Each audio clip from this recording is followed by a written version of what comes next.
Special UP CIS lecture on social well-being among older migrants in non-highly urbanized areas of South Korea. I'm Harvey Ang. I'm a lecturer here at the UP CIS. This special public lecture is co-hosted by with the UP Korea Research Center and is part of the Bilik Panayam, a series of lectures that is part of a range of activities celebrating the 25th year of the center's founding on October 10, 2008. For our opening remarks, may I please ask Ms. Gina O'Malley to our coordinator at UP CIS give some first words. Magandang umaga sa ating lahat. Thank you all for joining us this morning. I see we have special guests at the back. Thank you for joining us. Thank you for joining our students. And of course, we would like to express our gratitude first to Professor Johanna Zulueta for joining us this morning and presenting her paper on migrants in South Korea. Of course, we are also very much grateful to the UP Korea Research Center, who's been instrumental in strengthening the Korea Studies program of the Center for International Studies, and we owe that a lot to, of course, the director of UPKRC, a faculty affiliate for Korea Studies 101 Miss Professor Dr. Kyung-min Bae here, and of course her untiring staff, Pam of UPKRC. So I would also like to acknowledge my colleague here at the center for joining us this morning, Professor Sarah Raimundo, and our staff there, Bianca and Melvin, and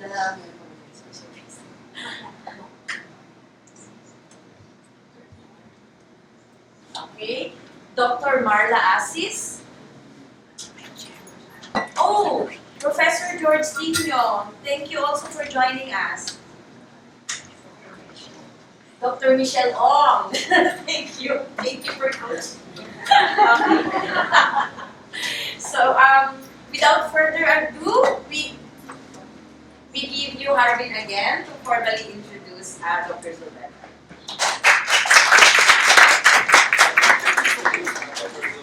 Dr. Johanna Zulueta is Professor of Sociology at the Faculty of Sociology of Toyo University, Japan. She received her A.D. in Social Sciences from the Ateneo de Manila University and her Ph.D. in Sociology from Kutsubashi University. She does research on migrations in East Asia, looking at issues related to ethnicities, military basing, gender and families, citizenship, and aging. Her recent monograph is titled Okinawan Women's Stories of Migration, From War Brides to Issei, published by Routledge in 2022. She held visiting appointments at Hamasat University, University of Malaya, Taylor's University, University of South Australia's Hong Research Institute, and Seoul National University Asia Center. Without further ado, let's give applause to Dr. Johanna Zulueta.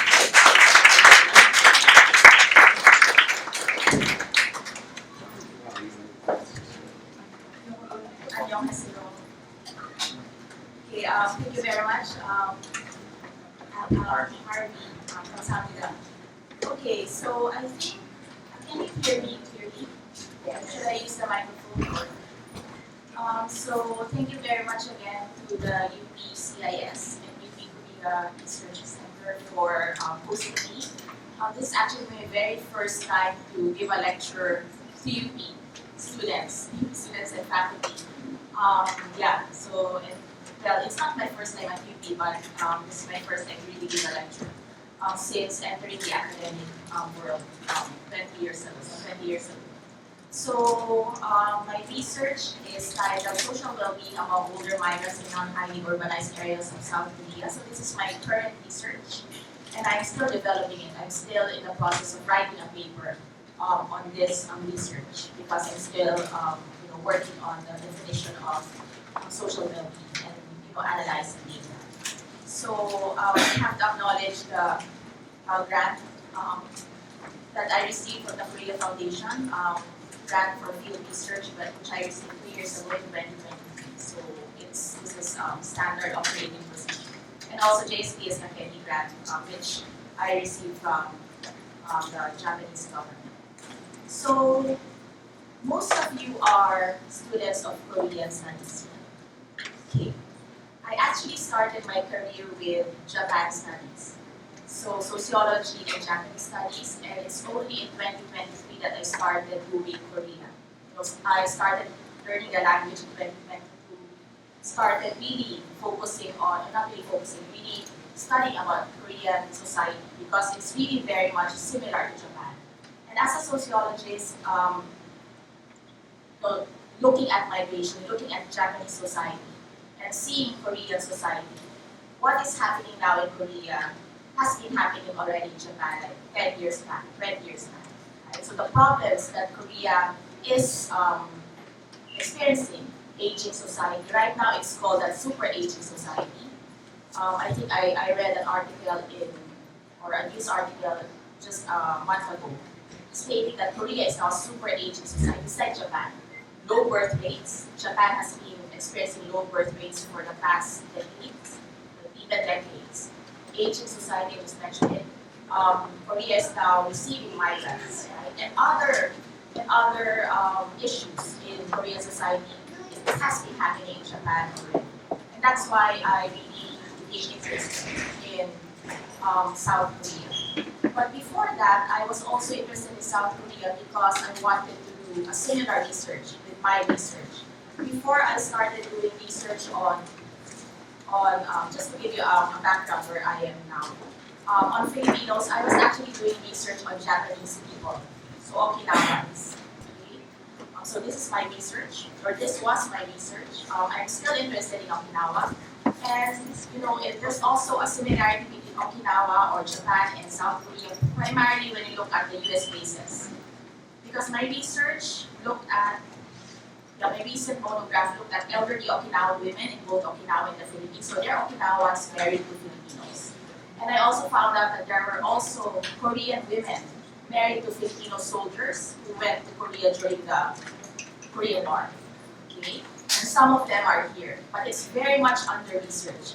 I wanted to do that research, but then my Korean language is very rudimentary compared to Japanese because I did my interviews in Japanese. Okay, so yeah. So now, from late 2017, I started doing research on Filipinos in Japan. Being Filipino myself, right? People ask me, I'm teaching in Japan, how are the Filipinos in Japan? Right? And I rarely do anything about Filipinos in Japan, except for, literature. So I just depended on literature. So I decided to really get to know more about the Filipino community, and that's why I decided to look at older Filipino in Japan, so aging Filipino in Japan. And then from 2023 to the present time, I decided to look at Filipino marriage migrants in South Korea, mostly the aging or older Filipino women, because I wanted to do a comparative study with Japan. Okay. So that's it about myself. So it was said that in 2015, Southeast Asian migrants accounted for around 35% of marriage migrants in South Korea. So many of these women came from Vietnam, the Philippines, and Cambodia. And we also have a significant number from Thailand. Currently, especially after the pandemic, Filipino migrants or marriage migrants are decreasing. But I don't know if it's really decreasing or if it's because the Vietnamese are increasing. So this presentation that I am going to do here is actually a part of a larger study on rural multicultural families, or in Korea, what they call Damunhwa kajok, South Korea. So I focus on Filipino marriage migrants because, as I said, I do not really know Korean that much. Okay, so I cannot really do interviews with other marriage migrants, like the Vietnamese, the Mongolians, the Thais, because I think the lingua franca there is Korean. So I decided to focus on non-highly urbanized areas, or so-called rural areas, as most studies on migration, especially in Japan, in South Korea, they focus on urban and metropolitan centers.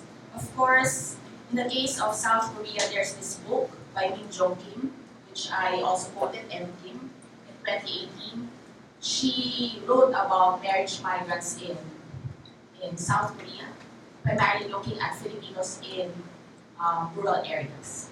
Okay? I actually contacted her. I tried contacting her, but she's not an active academic anymore. She told me she retired. Okay? So I was not able to meet her. But I actually tried using her work. Most of her work is in Korean, but this is an English work. And then Fire, 2009. This is actually a work on Filipinos in rural Japan. Okay? Which her book was published in 2009, but she looked at how rural areas are being transformed by the presence of migrants. Okay? And that is why I believe that to look at rural areas, right, or semi-rural areas is very much important. And especially for, let's say, Filipino researchers as well.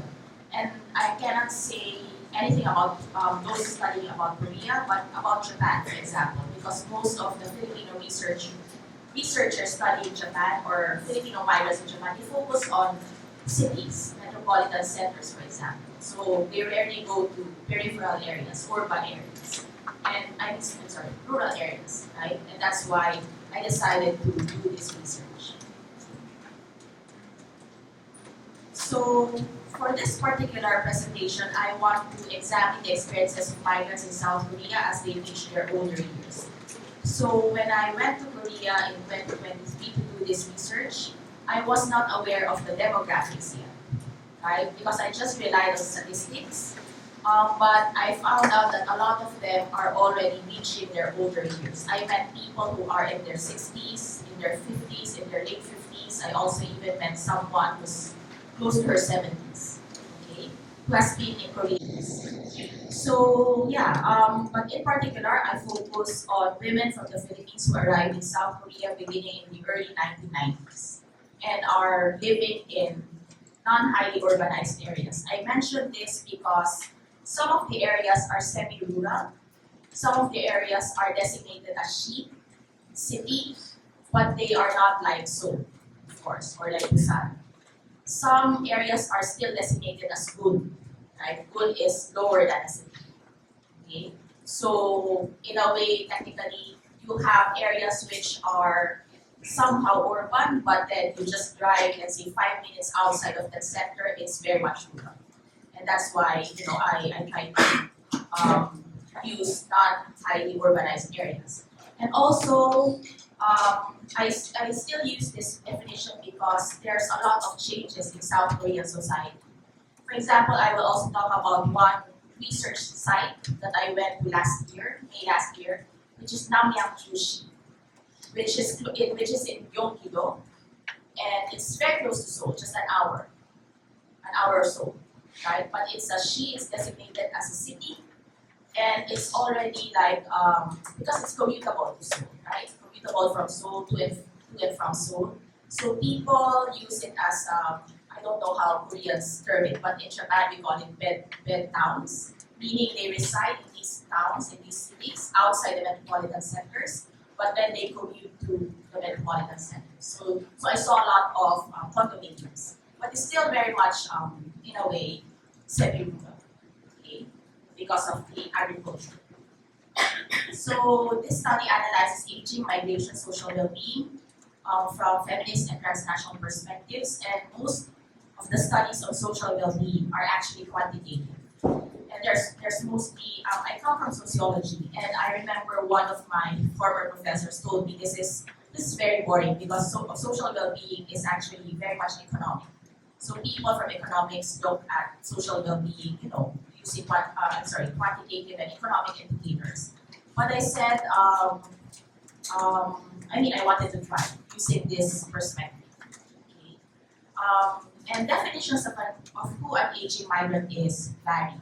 So for this research, I indicate aging as those who are aged 50 and older.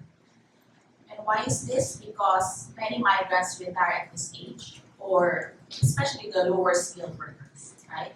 So if you are doing research on migration, let's say domestic workers, it's difficult for domestic workers to be hired if they're already at a certain age, right?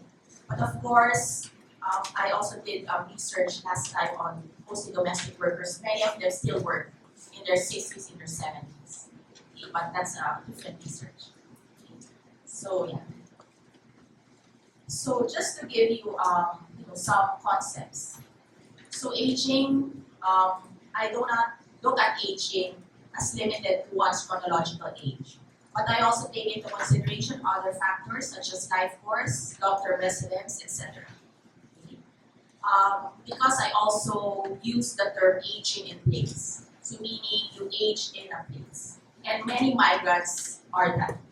Okay, many marriage migrants age in place, meaning they age in their host society. There are also migrants who actually migrate as older migrants. They migrate in their 40s, in their 50s, or in their 60s. Okay, but I did not see that in my sample. But I saw that among the next of kin, the parents of some of the migrants who migrate for a short time to take care of their apos, take care of their grandchildren in Korea. So there's a lot of literature on Chinese migration, right? The flying grannies, something like that. So Chinese grandfathers and grandmothers migrate temporarily to North America, for example, to take care of their grandchildren. So I saw that in some of my informants because they ask their parents, their aging parents, to take care of their children. But I have not yet looked into that further. So aging is a biological and a physiological process, but as well as a sociological phenomenon, which starts with a midlife consciousness and the inevitability of getting older. And I also see aging as a social construct, and society has defined certain behaviors, norms, and roles that are appropriate for certain age groups. And this is also important, especially for people doing migration, right? So, are you too old to do a certain job? Are you too old to migrate? Okay. And of course, when you look at gender and aging are very much interrelated in the migration process. And there are also clear differences among genders in their awareness of the aging process. And for this research, I focus on women marriage migrants, right? Which is, the largest population of marriage migrants. Of course, we also have male marriage migrants, right? But most of them are women. Looking at social well-being, so for example, if you're looking at it from the WHO perspective, it's looking at health.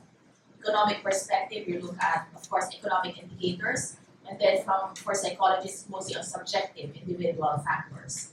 So from a social scientific or sociological point of view, so we look at social well-being as related to sociocultural factors, community participation, for example, belongingness, social capital, social cohesion or integration, etc.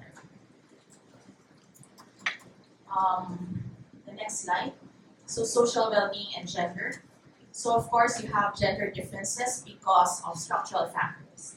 And as we know, and if you're doing gender studies as well, so we still have inequalities in terms of access to education, right? Politics, social resources, etc. And of course the power structure is still very much not equal.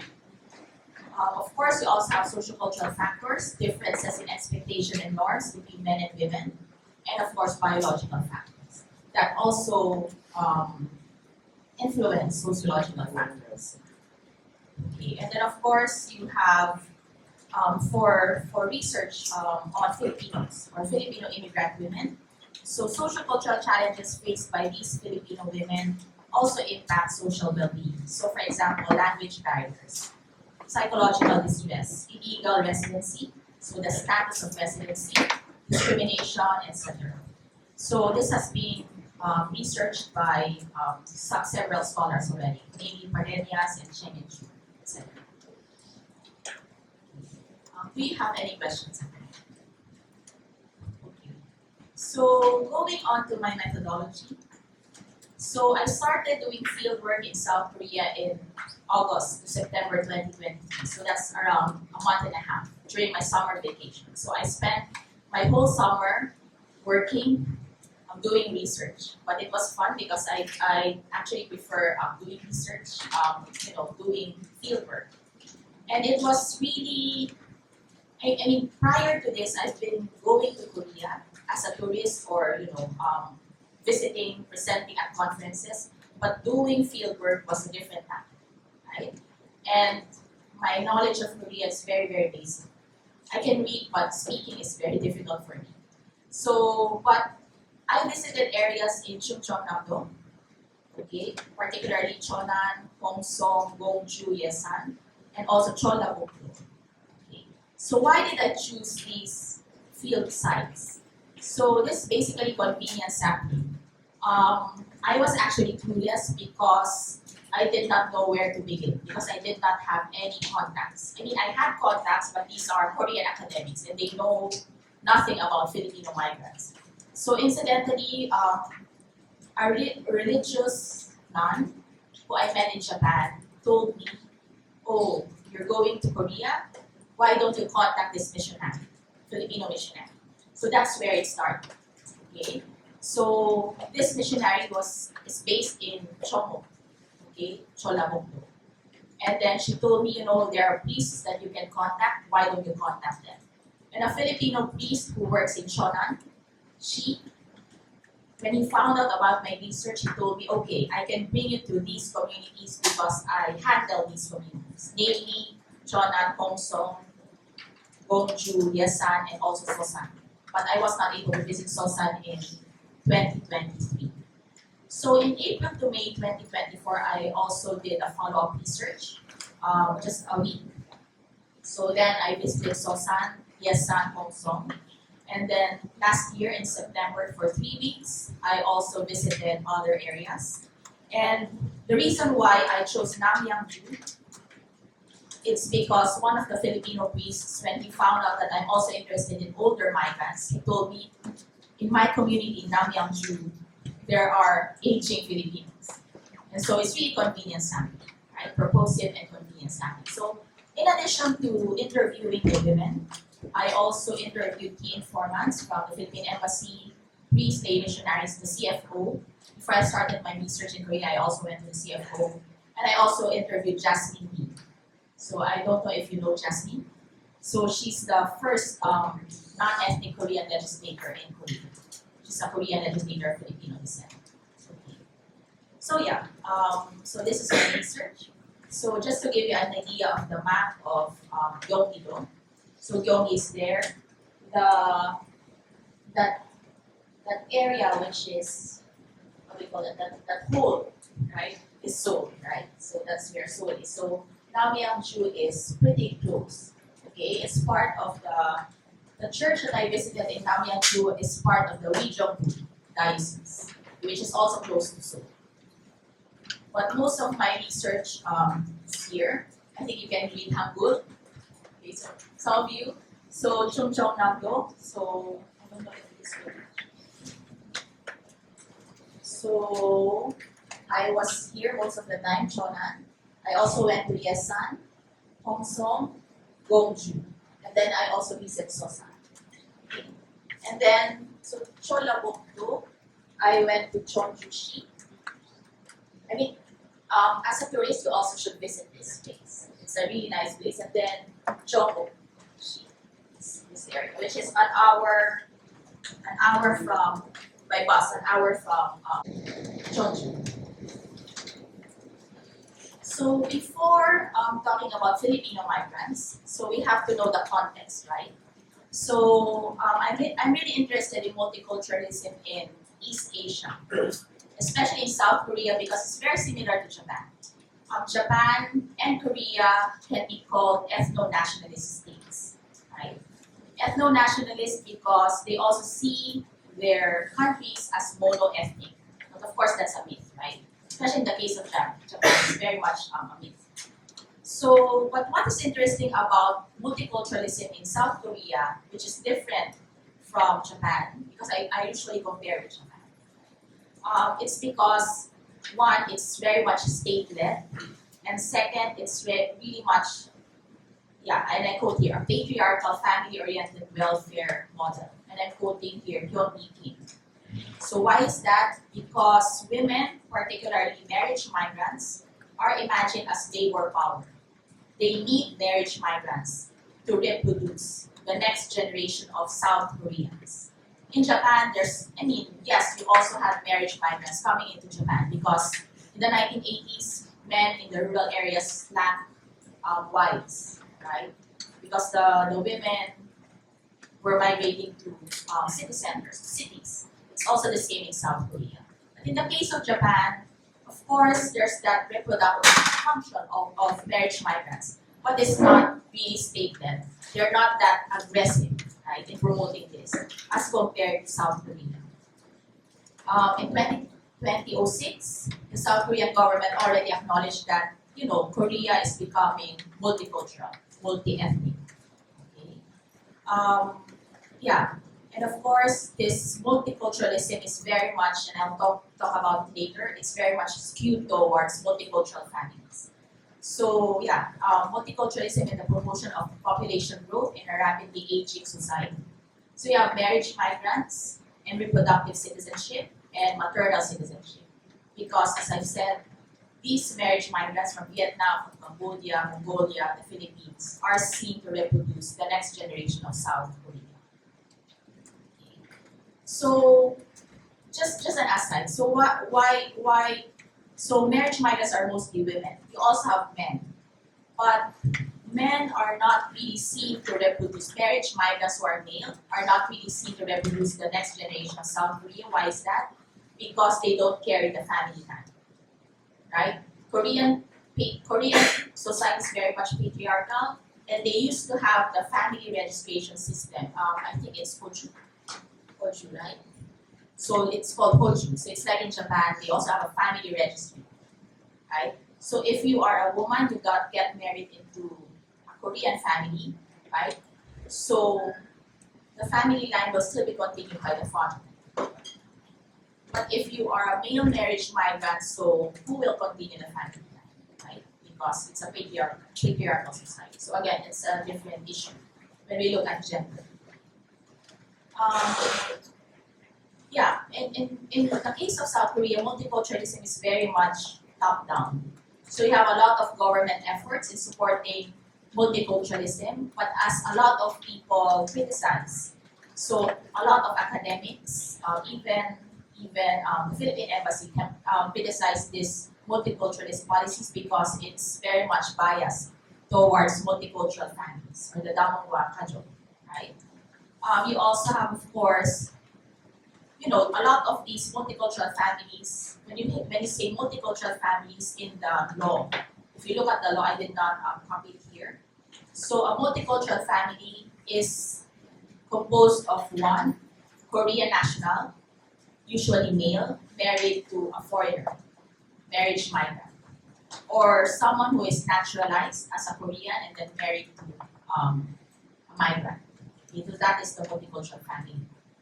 But most of these multicultural families have a marriage migrant who's a woman, and most of them are actually naturalized, so they're already Koreans. Okay. However, I also see them as both included and excluded in the discourse of multiculturalism, despite being Koreans, okay, or Korean citizens or Korean nationals. Why is this? It's because a Korean is actually very much ethno-national, right? Because South Korea, like Japan, conflates ethnicity, nationality, race, leading to the idea of a country built upon a singular bloodline, okay, or a single ethnicity.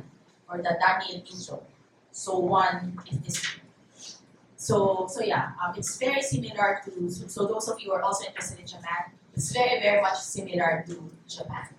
Okay? But of course, it's also connected to history because of Japanese colonialism, and so the Koreans also wanted to, promote this Koreanness, right, as a way to contest colonial legacy. And even Japan also was not really, this notion of mono-ethnicity is very much modern. It's a modern construct, even for Japan. But I will not talk about Japan. So, yeah. So I also see multiculturalism as very much cosmetic. And when I was talking to colleagues, they also agreed with me that they say that, Korea is not yet very much ready for multiculturalism. And these are Korean professors that I was talking to. When they talk to the migrants themselves, they feel that their families and people in the community do not really try to understand their cultures better, which is really a problem in East Asia. So I see this problem both in Japan and South Korea. Although there are some changes, especially in rural areas. I was talking to last year to Jasmine Lee, and she told me that because of this she talked about one particular area, I forgot the name, wherein there are a lot of Vietnamese marriage migrants. And the elderly Koreans were actually learning Vietnamese to be able to understand the Vietnamese community. And it's the Vietnamese marriage migrants who are actually who are acting as their teachers. So, and according to Jasmine, Representative Lee, she told me that probably in South Korea, because of the number of marriage migrants in rural areas may be a bit more welcome to these marriage migrants. So that's her argument. So, of course, I still need to do research further. So what is multiculturalism in South Korea based on literature and also my observation and fieldwork? So most of them are still in the form of festivals, cultural events that aim to showcase migrant cultures. But as this is just my question for myself as well. But are these enough? And I call it also performative multiculturalism, which is very much like Japan. But of course, we also have to give credit to Korea, South Korea, because it's really top-down, and you really have a lot of support for multiculturalism, especially multicultural families. But that's the only problem, because it's very much focused on multicultural families. So next, this is just some demographic data. Okay. Top 15 countries of origin by sex. So of course, the Philippines is not really highly ranked, but you also have a significant population, okay, of Filipinos in South Korea. So mostly women, but you also have males, mostly coming in as, or entering South Korea as through EPS, okay, the Economic Partnership, employment system of South Korea. And then you also have the percentage of migrants among total number of migrants in Korea. So many are outside Seoul, okay, so outside the metropolitan center. I just copied the 2021 data. There is a more recent data, which is 2022 in the website. But I use this because it talks about the Philippines. The 2022 data did not include the Philippines. This is the marriage men's, meaning I think the recent data has more ties, okay? More people from Thailand, especially here. Trends in divorce, I use the 2021 data to show you that there's less divorce among Filipino-Korean couples compared to the Chinese and the Vietnamese. The 2022 data, which is the recent data on the website, it shows China, Vietnam, and Thai. And then the Philippines is much lower. Okay, so there are more ties now. Actually, there are actually more ties in Korea, South Korea compared to the Philippines. So just to give you a background. So I'm still working on the recent statistics, but this is what the Philippine Embassy gave me, so 12,000 marriage migrants. It's difficult to get hold of the estimates because most of these marriage migrants are already Korean citizens, right? So they're not registered as Filipinos. right? As I mentioned, most of the women are naturalized Koreans. So in the early years when they migrated in the 1990s, it was easy for them to possess or to acquire Korean nationality. So this is called the spousal transfer of citizenship. So in a way, it was automatic.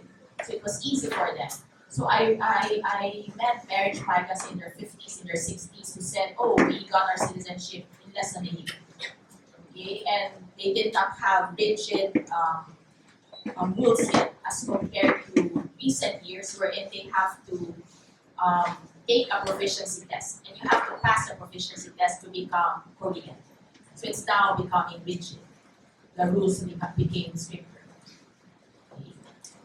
So from 2009 to 2019, South Korea was the fourth top destination country for marriage migrants. So accounting for around almost 6% of total registered marriages. Of course, these are the ones coming from the Philippines going to South Korea. Because I also met people who met their husbands in South Korea when they were working. So when they entered South Korea during using the training system before the EPS system. So these are the profiles of my informants. I interviewed 25 marriage migrants, but I only feature 14 here because the rest are less than, they're younger. Because this presentation is focused on older migrants. Yeah, so most of them are in their 50s, 60s. Okay. Some are especially those who I met in Cheonan-chi, and then in Cheongju, there are also a lot of women who are in their 60s. Okay. And then in Damunhwa as well.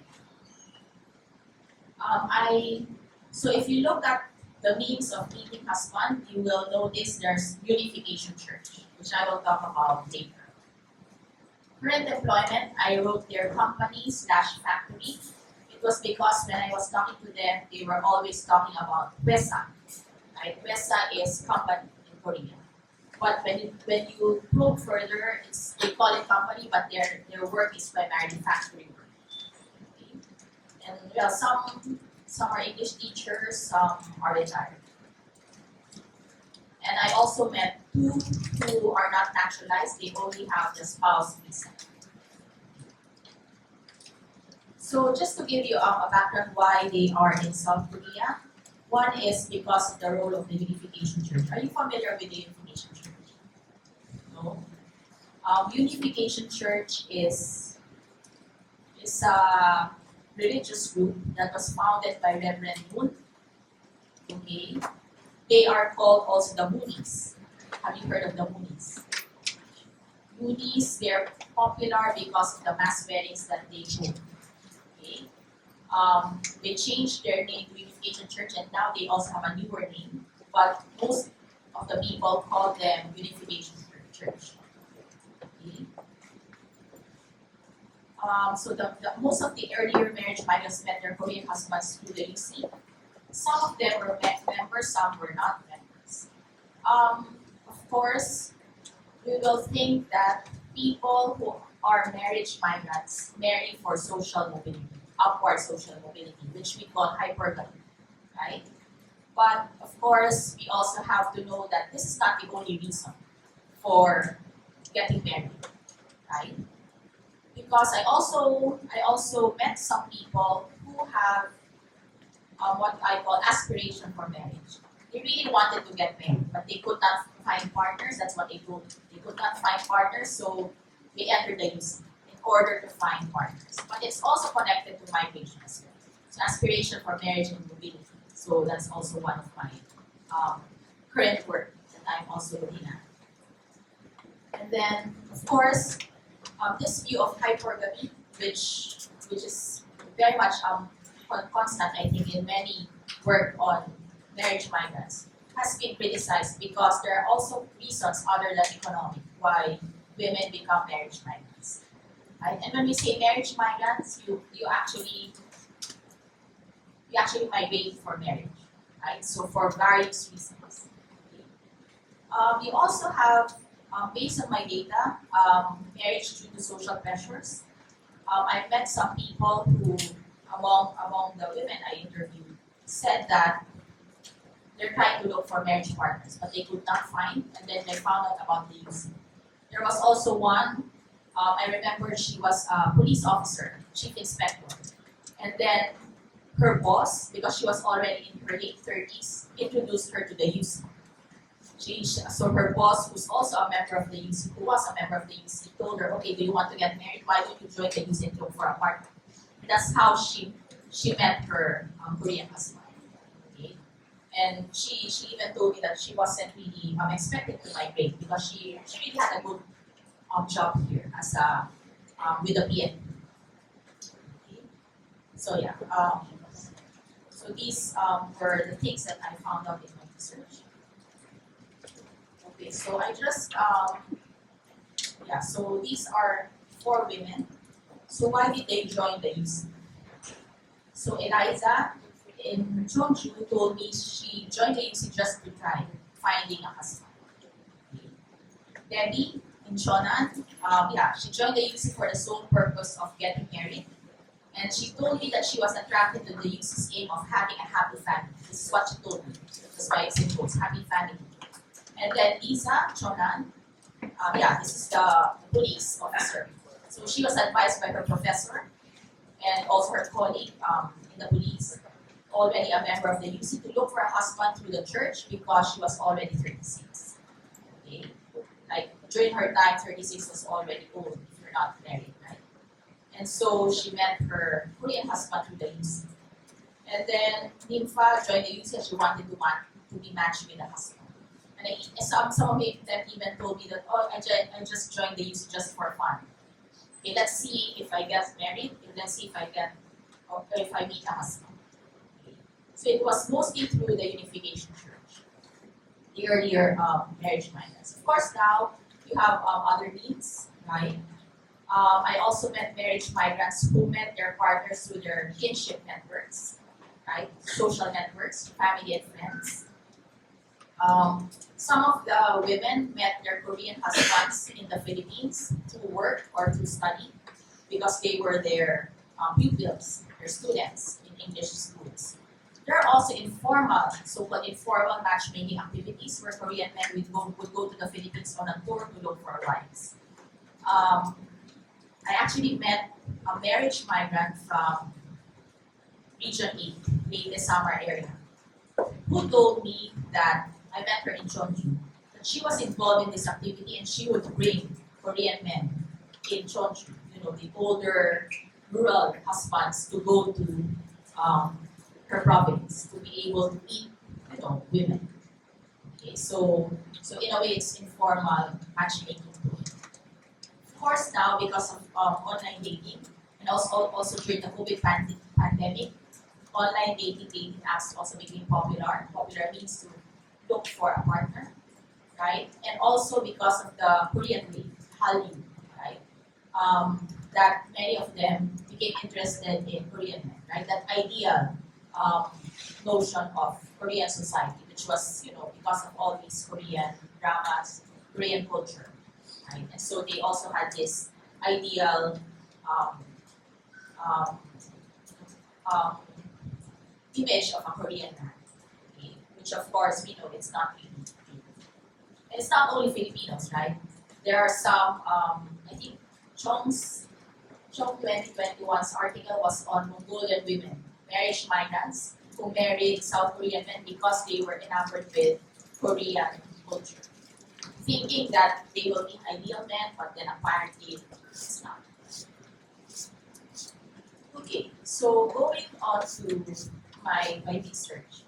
So migration and well-being, I really believe that aging is gender, right? And also linked with one's own cultural and social capital.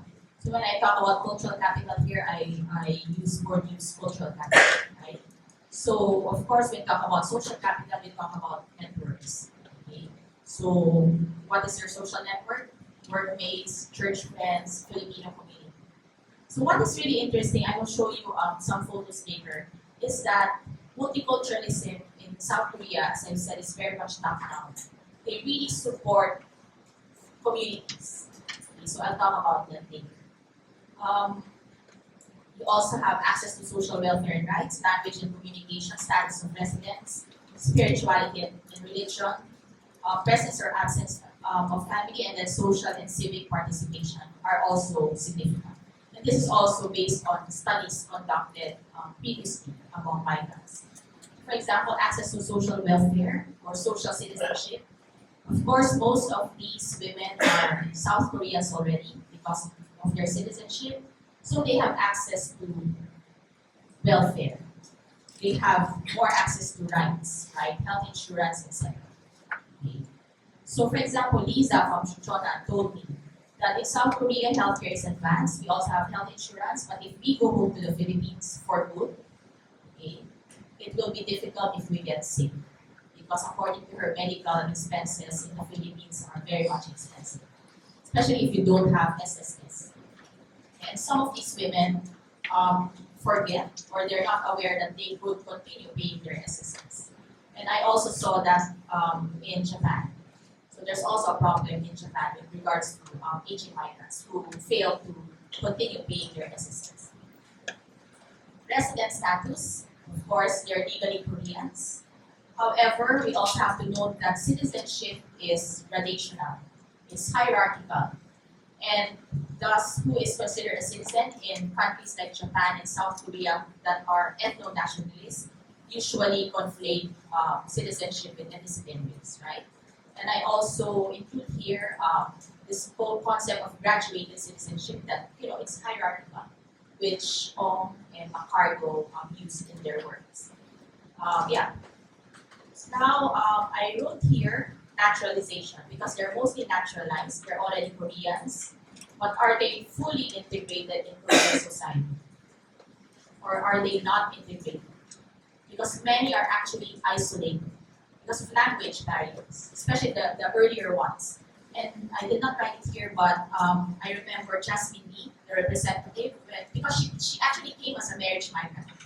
So she was telling me that she met her husband in Davao.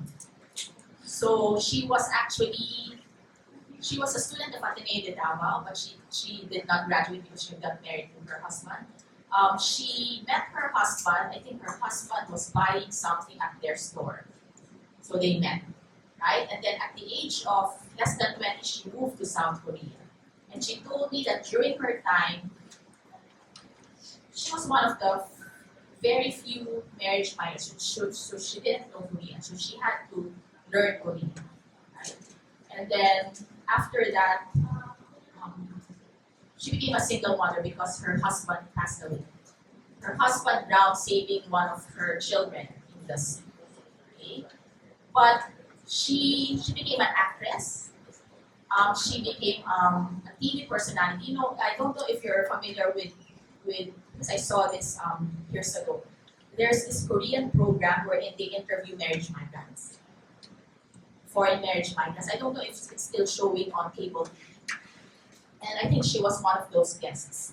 And then she became an actress. I forgot the film. You can just search for it. And probably Professor Babe knows it. She starred with Yu Ah-in. Do you know Yu Ah-in? He's a good actor, but he became controversial because of drug use. Jasmine Lee starred as his mother.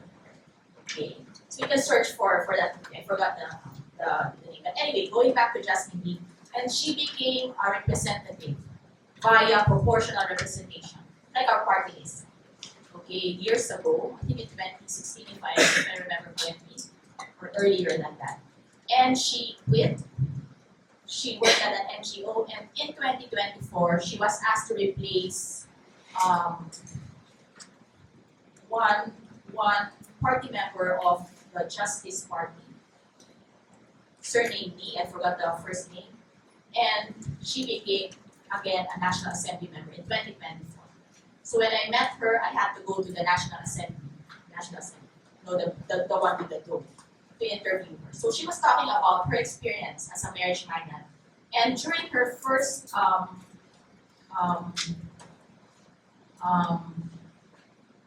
few years in office, she told me that she created the dream school for marriage migrants so that they will be able to integrate in society. Because she found out that many of them are actually isolated because of language barriers.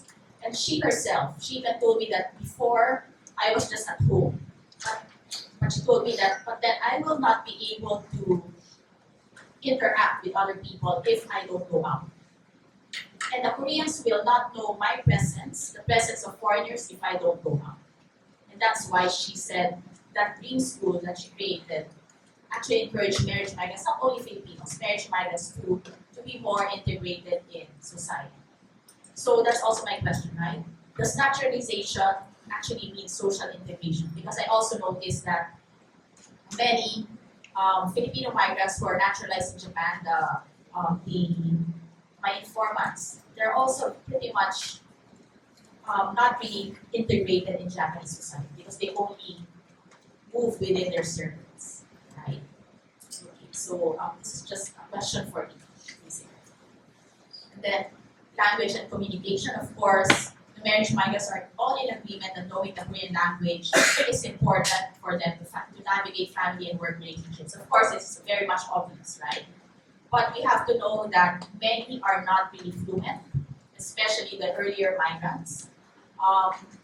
But what is also good is that Korean is pretty much easy to learn, especially writing. So many of them can read. And there are a lot of Korean language schools that support marriage migrants.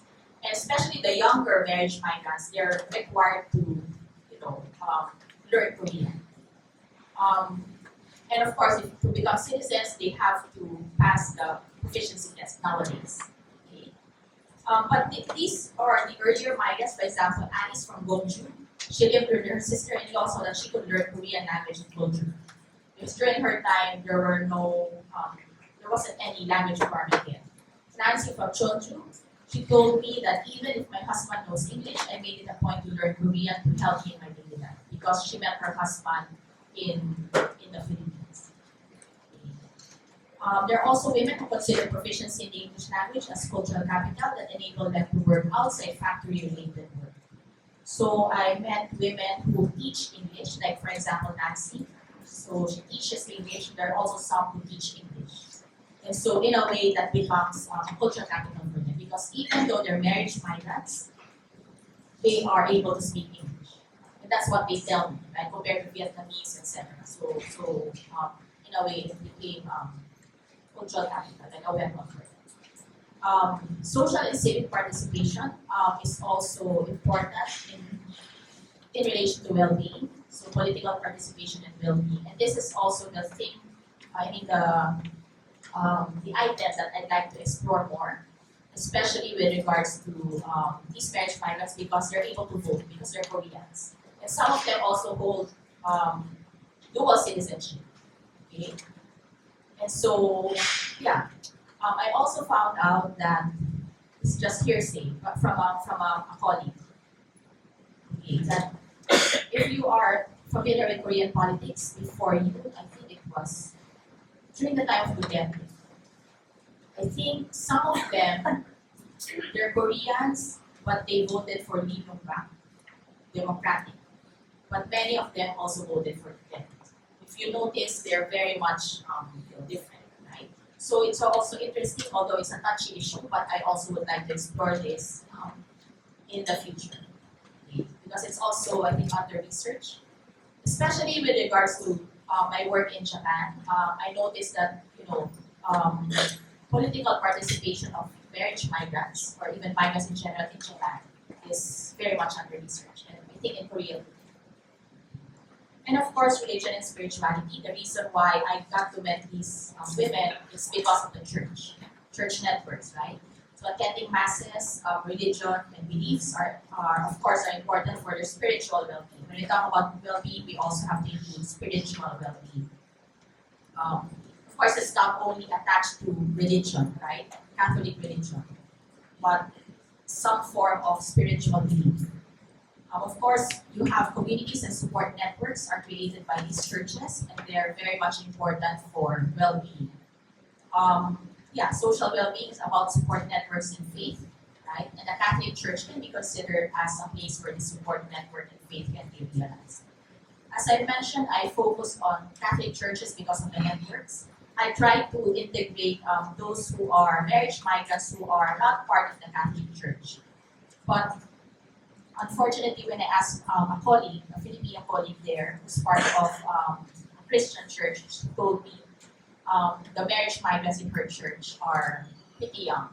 So they're not old. So because of this study, my sample is actually purposeful. Before I conclude, what are the plans of the older migrants? So I usually ask their plans, right? Whether to go home or not. Of course, obviously, if they're naturalized Koreans, many of them would like to stay longer in Korea, in South Korea, right? But some of them would like to, live a transnational existence, meaning they want to go back and forth Japan and Korea and the Philippines, South Korea and the Philippines, or some of them have businesses already in the Philippines, and they just go back and forth. For Nympha and Lydia, for example, who hold spouse visas, some of them hold spouse visas. I asked them why. Why did you not naturalize? And then they told, oh, I just want to be Filipino still. But I was also informed by some religious leaders and also some other informants that because to naturalize, you also have to have the consent of your husband. And some of them were not able to get the consent of their husbands to naturalize. So the women that I spoke with are pretty much in a way privileged because their family is intact. There are also women who are divorced. So of course, if you're divorced but you're Korean, if you became naturalized, then it's okay. But if you're divorced but you only hold a spouse visa, it's difficult. So these women are only able to stay in Korea because they have kids. So their residency status are dependent on their kids. So they have the dependent visa because they're not naturalized, right? So it's really difficult. So these women are, if they are not naturalized, right, they are really in a very vulnerable, very precarious situation. Okay. So yeah, and to conclude, and then I'll show you photos later.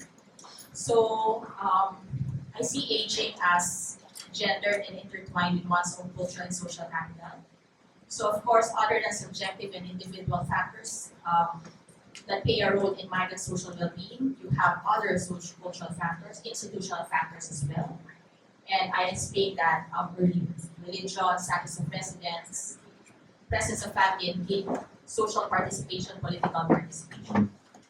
Okay. While one's residential and legal status play a part in improving legal security and welfare benefits to older migrants, social integration or non-integration may pose a challenge to migrant social well-being, right? Because are they really integrated in the society, right?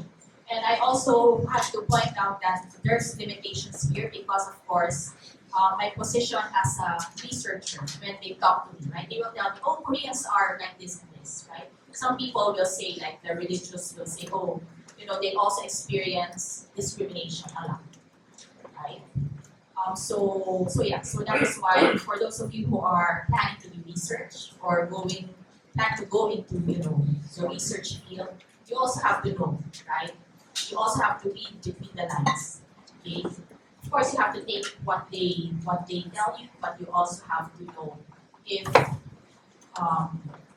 you have to also analyze their narratives as well. And you have to back them up with other data. So these are the communities that I visited. So on August 6th, I visited Chungcheongnam-do Church, Catholic Church in Gyeonggi-do. They celebrated their first anniversary, Gyeonggi-do Migrant Catholic Community first anniversary. And I remember the priest called me up. I was still in Japan, and he told me, "Are you free on August 6th because their Gyeonggi-do is having the first anniversary?" So I attended this. Of course, there are many Filipinos, but I also met the president of the Catholic community, the migrant community of Gyeonggi-do, who is Chinese marriage migrant. Of course, the lingua franca is Korean, right? So I relied on translation. So this is mostly Filipinos because this is Catholic. Okay. What is really interesting because they got support from the local government, financial support. And I was even given souvenirs for the first anniversary. And the souvenirs are, Korean skincare products. Okay, and they were giving it out, to a lot of people, basically the attendees, including myself. Another community that I visited was the Hongsong Hanfield community. So Hanfield meaning Korea Filipino, right? Again on August 6, Hongsong Catholic Church. So I remember this was my first time going into the field August 6. I already visited 3 communities, right? Gyeonggi-do, Hongsong, and then I also visited Yesan. Tag along with the police, and we were in a car. So I showed you the map. So it's just an hour's drive away. This was last year. Pasok Filipino Catholic community in Namiang, Jushi. So I just used the train to visit this community. What is interesting with this community, of course, you have marriage migrants. You also have a lot of EPS. The male Filipinos are EPS. Many of them are also undocumented. But apparently, they've been living in Korea, in South Korea, for more than 10 years. So probably I will, if I continue doing this research on aging migrants, probably I'll encounter aging Filipinos who are undocumented in South Korea. So this is one of my informant's houses, actually 2. It's in Hongsong-do. So it's a bit away from the center. So it's pretty much accessible by train. So PTX or ITX, it was ITX, and then get off Hongsong station and then move out. And this is the area. Okay. And then the last slide. Okay, I was invited to this Asian Music Festival. So we are one in music. So those who can read Hangul, so it's saying that it's like we are one in food and music. Okay. It's the 9th Asian Music Festival. It's a festival showcasing Korea's multicultural society. Okay. But again, it's just a music festival. So I noticed that the migrants are still pretty much, in their own respective, tents, their countries, Thais, the Vietnamese, Filipinos. Okay. And so that ends my presentation. Thank you very much.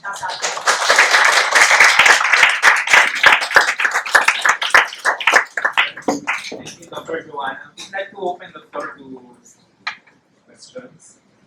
Does anybody have a question? Any comments? Please.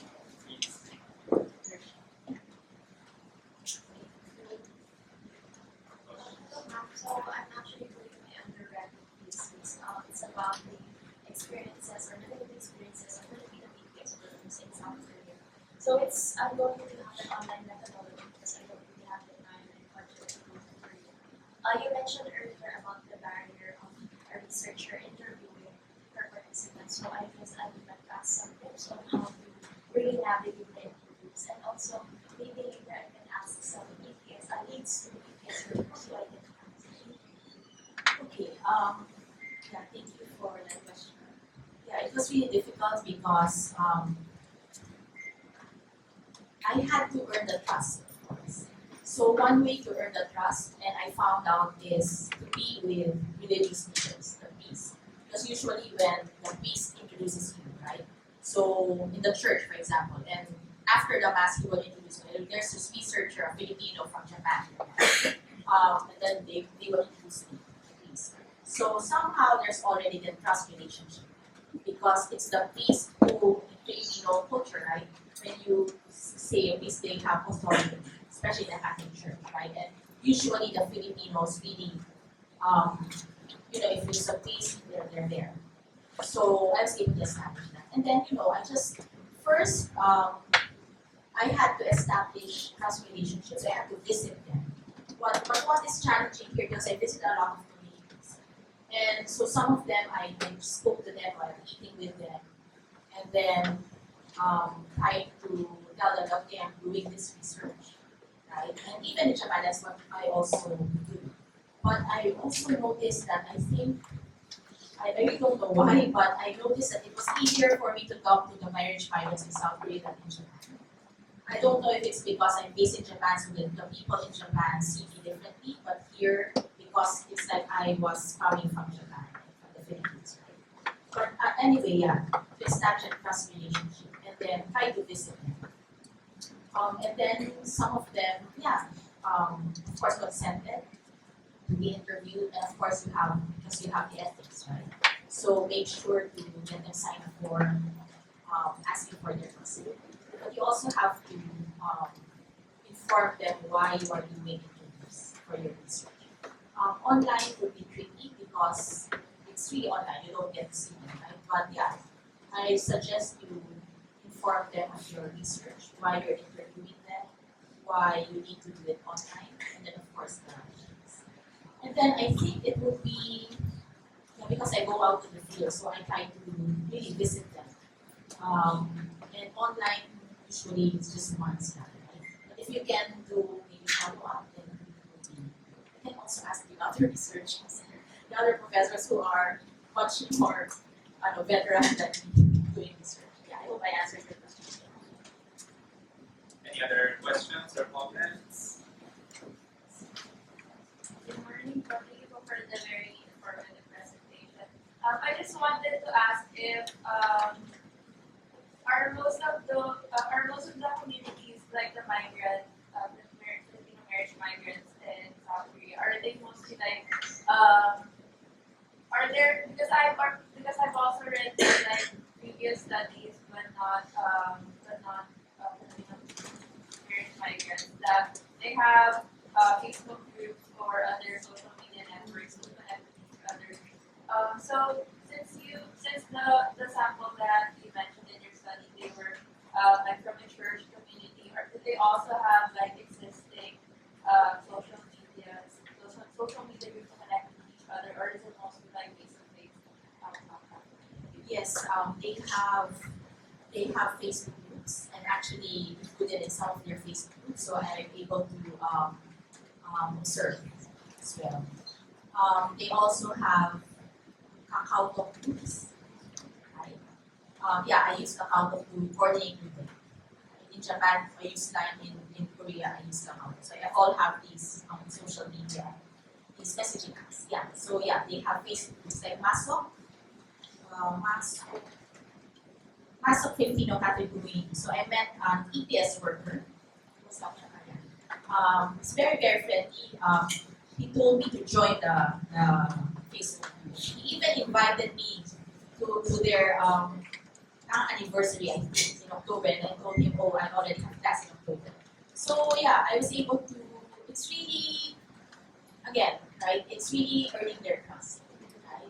Yeah, and they have a lot of Facebook groups. Like, for example, this home song, Filipino community. So I update myself through Facebook. Thank you. Any more questions? How very important are this in terms of their social document? Like, how different would your lifestyles be non-urbanized areas? And how do you, what hypothesis or what conclusion did you draw from how the socioeconomic factors affected their lifestyle? So some of these women are highly educated. So for example, this person who I met, Patricia. Of course, these are all students, right?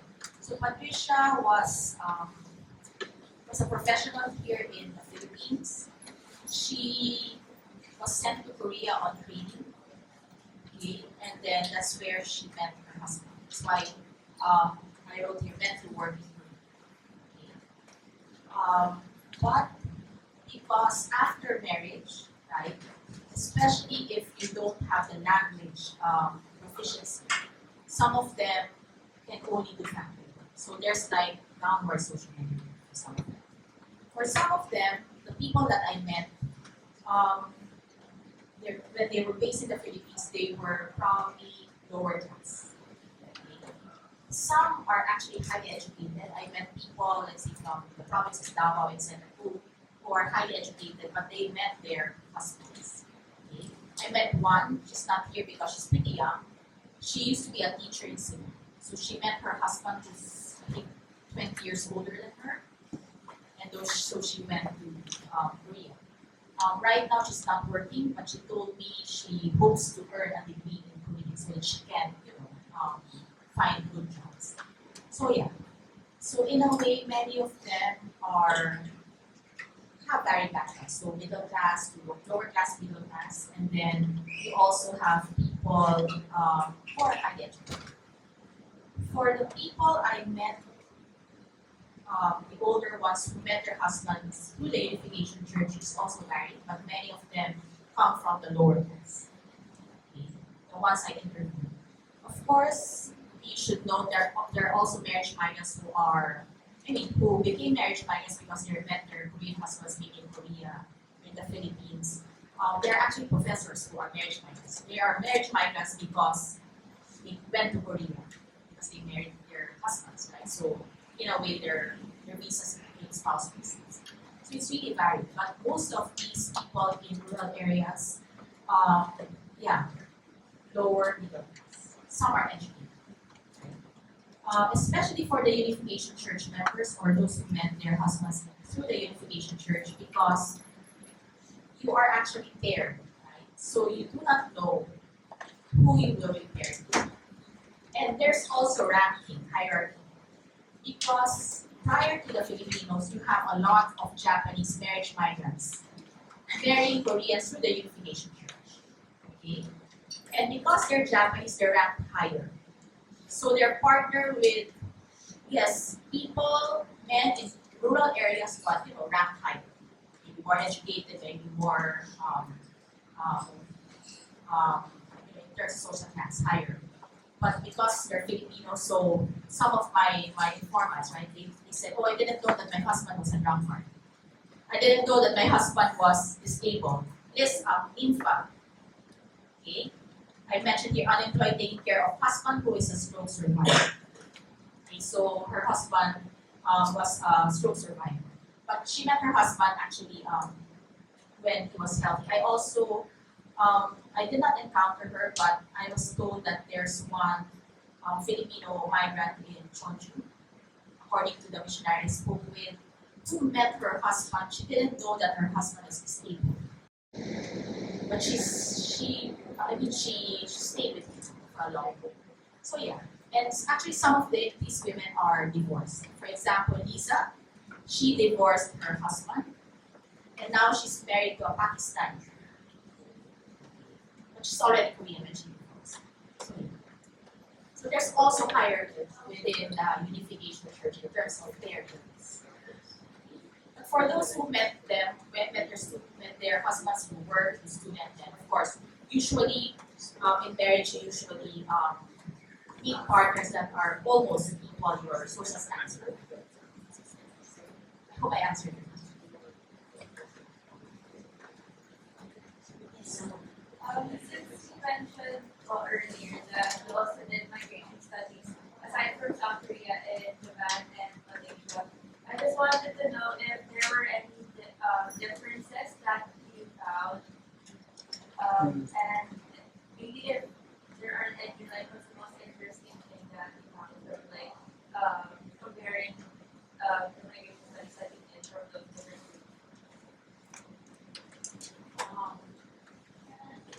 In Malaysia, I mostly encountered domestic workers. Right? But I also encountered some professionals. But most of the people I met were domestic workers, so they're a different group. So in a way, they are temporary migrants because they have to go. Okay? And of course, because of their work, right? So they are seen as unskilled workers, so lower skilled, right? These are marriage migrants. So both in Japan and South Korea. In the case of Japan, most of them are permanent residents. Say they did not choose to become Japanese because it's also difficult to become Japanese. Right? Although it's much easier because they are married to Japanese, but most of them prefer PR, permanent residents, because they can. Japan does not support dual citizenship. But a PR gives you almost the same rights as a citizenship. Except for voting rights. So they are considered long-term migrants. So they can stay there for a long time, even until death. So it's the same as Korea. So in a way, they're more privileged because they have more rights. But at the same time, they're also vulnerable because, again, legally, yes, you have rights, but if you look behind that, right, are they really integrated? Some of them still, not some, many of them still experience discrimination, right? Yes, you are Korean, but you're not Korean anymore, right? Because you're naturalized, right? Physically, you do not look Korean anymore, right?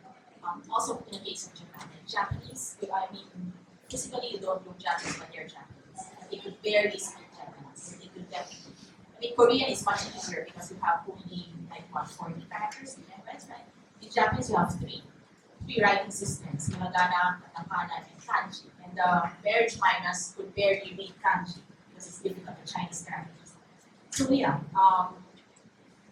so those are the differences, right? Permanent or being able to stay longer. But for the marriage minors, they can stay longer. Yeah, because they have the legal rights to stay, right? Except, of course, if they still have the spouse visa because they're dependent on their partners. Right? If they get divorced, it doesn't matter. I also noticed that Japan and South Korea, they're pretty much similar because I also noticed the marriage migrants in Japan, in rural areas. Many of them also work, of course, they work agriculture. Some of them also work in companies, or they call it company kaisha, but it's factory work, like the Koreans as well, the marriage migrants in Korea. Some of them also use their English skills. So I met a marriage migrant in Japan, in one really rural community in Japan. But she was able to teach for the community, trying to translate in English. The education committee of that community. So she's one of the English teachers, along with an American resident. So she teaches English. She was able to use her cultural capital, right? Her knowledge of English. So comparatively, I see a lot of similarities between Japan and South Korea. Of course, when you look at Malaysia, it's totally different. If you look at it from the perspective of multiculturalism, because multiculturalism is different naman in Malaysia, right? Which I do not, it's going to be difficult to compare with Japan and South Korea. So I hope I answered your question.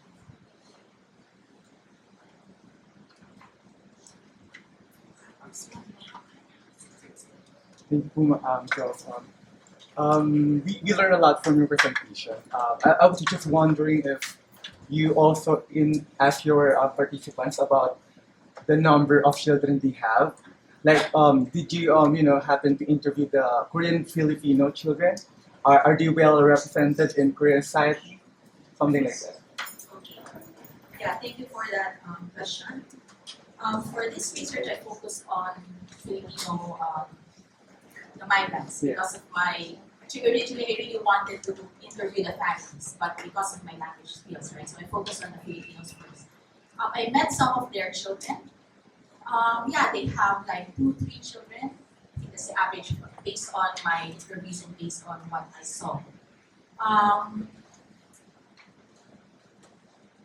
Again, your second question about the children, are they represented? Yes. In terms of what? Like how does the Korean government Okay. treat the Korean Filipino So children? they are actually Koreans, right? So legally they're Koreans, they're seen as Koreans. They grow up Korean, so speaking Korean, right? So they're very much Korean. Okay, so yeah, in terms of how the Korean government supports, because they're already Koreans, right? The next generation of Koreans. So you have, of course, not only Filipinos, right? But you have Vietnamese, etc. So they're basically Koreans. Who will be the next generation of Koreans? And of course, and I think they already, years ago, the Korean government already changed the law for the military conscription that, half Koreans can already join the military. So you also have these people. So they're really Koreans now. So if you want to ask their challenges, their problems, of course, some of them experience bullying, right? Discrimination because they do not look typical Korean, so to speak. especially if their classmates find out that their moms are foreigners. So they experience that. But interestingly, one of my informants told me that yes, her children experienced bullying first, but then their children fought back, saying, "Oh, but my mom knows English. Does your mom know English?" So you know, there's those types of things that they use, the children use, and that's why the Filipinos try to teach their children English, so that in a way, yes, they're Koreans, but they may not be fully accepted as Koreans, right? If you look at the ethno-nationalistic notion of citizenship, but they're able to be, in a way, they have more advantage toward as compared to their peers because they know more English, something like that. So I don't know about the Vietnamese, right, and the Mongolians, for example, or the Japanese, because I don't speak Korean, but I actually plan to extend this research and interview the Japanese because I speak Japanese. So, but we'll see. But of course, Japanese marriage migrants are, you know, you also have hierarchies, right? As I mentioned earlier, they're there, they're on top compared to the Southeast Asians. You have a question? So it's a state-led marriage migration, right? So from the slide, it seems like the Korean government gains a lot from this setup. The church, the Unification Church, so they find wives for single Koreans. And then the Filipinos, they change the Filipino female migrants change their citizenship to Korean, and then the Korean Filipino children become Korean. So there is an increase in the Korean population. Most likely there is no decrease in Filipino citizenship because dual citizenship is allowed. And then there's labor. We provide labor for them. Now what does the Philippine government get out of this marriage migration? Another question is, you mentioned about the divorce also. I was just thinking, before you mentioned it, my question was, how is their marriage? From those people that you mentioned, how many of them are divorced? Diba? How successful is the Unification Church or the role of the Unification Church? And then lastly, you showed slides of the Catholic Church. I was wondering if some of the Buddhists remained Catholic and joined the Catholic Church but then just joined the Buddhists just to get a husband. Or, I mean, what's the role of the Catholic Church in this? Do they also have this kind of introducing migrant with Korean Catholic? And comment lang dun sa student to ask about acquiring a citizenship. I'm also a Japan scholar, so in Japan you need to be able to write your address in Japanese.